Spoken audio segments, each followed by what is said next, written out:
Halo anak-anak, jumpa lagi bersama Ibu Clara pada pelajaran Fisika kelas 10. Pada pertemuan pertama ini, yuk kita kenalan dengan fisika. Let's go! Pernahkah anak-anak melihat kapal laut? Kok bisa ya kapal laut yang ukurannya sangat besar, tetapi dapat terapung di atas permukaan laut? Sedangkan paku yang ukurannya sangat kecil, tetapi malah tenggelam. Padahal keduanya sama-sama loh terbuat dari logam. Selanjutnya, balon karet yang ditiup tidak dapat terbang.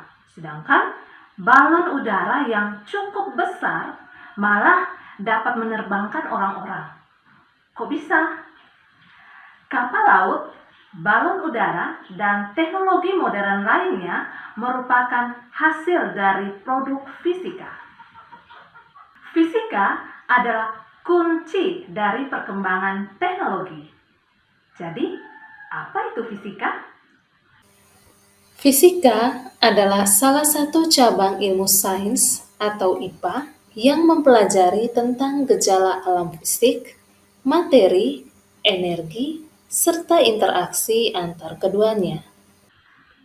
Nah, anak-anak, pada pertemuan kali ini kita akan membahas tentang 1. Hakikat fisika.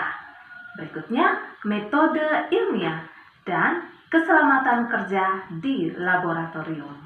Tujuan pembelajaran kita ada 3 ya. Pertama, siswa dapat menjelaskan tentang hakikat fisika. Kedua, siswa dapat menjelaskan fenomena-fenomena fisika yang terjadi dalam kehidupan dengan metode ilmiah.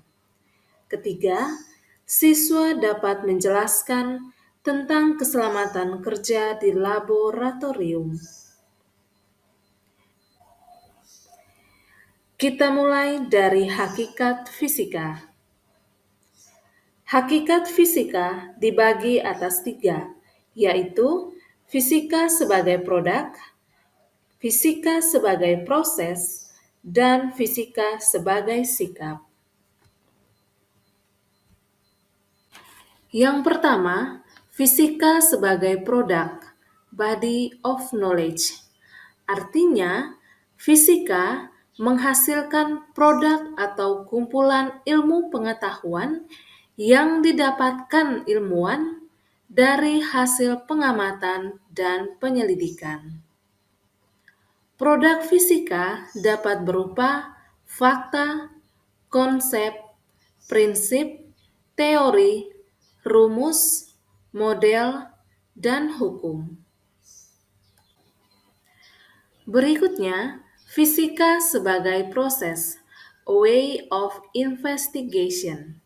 Artinya, produk fisika diperoleh melalui proses atau metode ilmiah.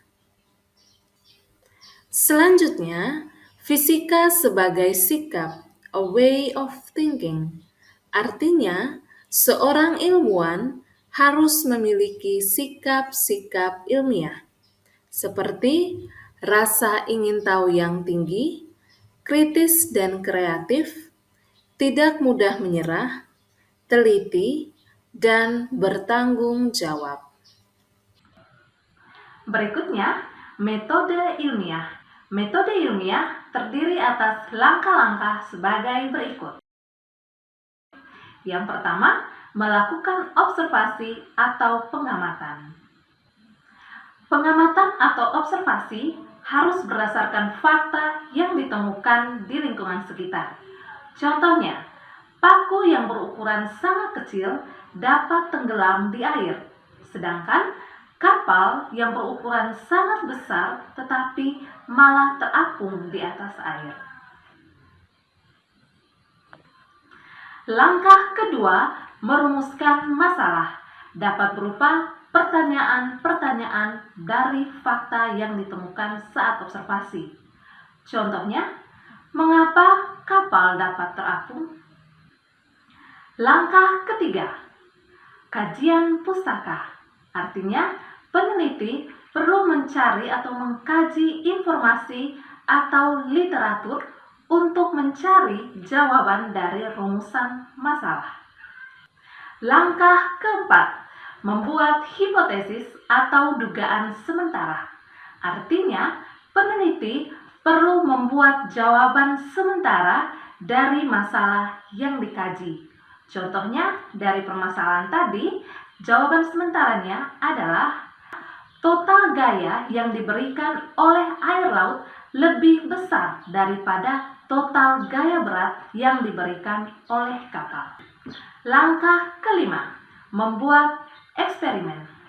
Artinya, peneliti melakukan eksperimen untuk menguji hipotesis atau jawaban sementara. Langkah keenam, menganalisis data. Artinya, data kualitatif maupun data kuantitatif yang berasal dari hasil eksperimen dianalisis untuk menjawab rumusan masalah. Langkah ketujuh, menarik kesimpulan.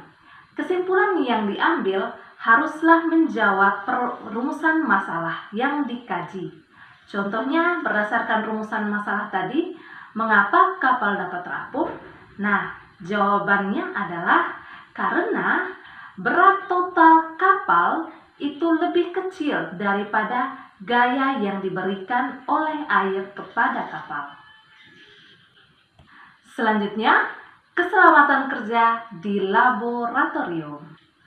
Pada saat meneliti, seorang peneliti perlu menjaga keselamatan kerjanya, terutama di laboratorium. Untuk itu, ada beberapa lambang pada alat ataupun bahan di laboratorium yang perlu diperhatikan oleh praktikan. Antara lain, yang pertama, lambang sebelah kiri seperti api yang berkobar, artinya bahan itu mudah terbakar. Selanjutnya, lambang sebelah kanan menunjukkan bahan yang berbahaya bagi lingkungan. Selanjutnya, lambang seperti bola yang menyala, artinya bahan tersebut mudah teroksidasi. Sedangkan lambang sebelah kanan menunjukkan bahan tersebut mudah meledak. Berikutnya, lambang segitiga seperti tampak pada gambar sebelah kiri menunjukkan bahan itu radioaktif. Dan lambang sebelah kanan berbentuk seperti tengkorak, artinya bahan beracun. Selanjutnya, lambang sebelah kiri menunjukkan bahan korosif dan yang sebelah kanannya menunjukkan lambang iritasi. Nah, anak-anak, masih banyak lagi lambang-lambang yang akan kalian temukan di laboratorium.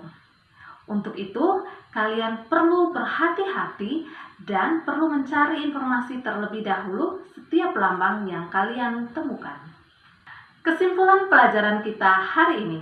Yang pertama, hakikat fisika terdiri atas 3, yaitu fisika sebagai produk, fisika sebagai sikap, dan fisika sebagai proses. Yang kedua, metode ilmiah terdiri atas 7 langkah. Yang pertama, melakukan pengamatan atau observasi. Yang kedua, merumuskan masalah. Yang ketiga, mengkaji literatur atau informasi. Yang keempat, membuat hipotesis. 5. Melakukan eksperimen. 6. Menganalisis data. Dan terakhir, 7. Menarik kesimpulan. Kesimpulan terakhir, siswa perlu memperhatikan lambang-lambang K3 di laboratorium dan mematuhi semua tata tertib yang berlaku di laboratorium. Sekian pembahasan materi kita hari ini. Sampai jumpa di video-video berikutnya. Bye-bye semuanya.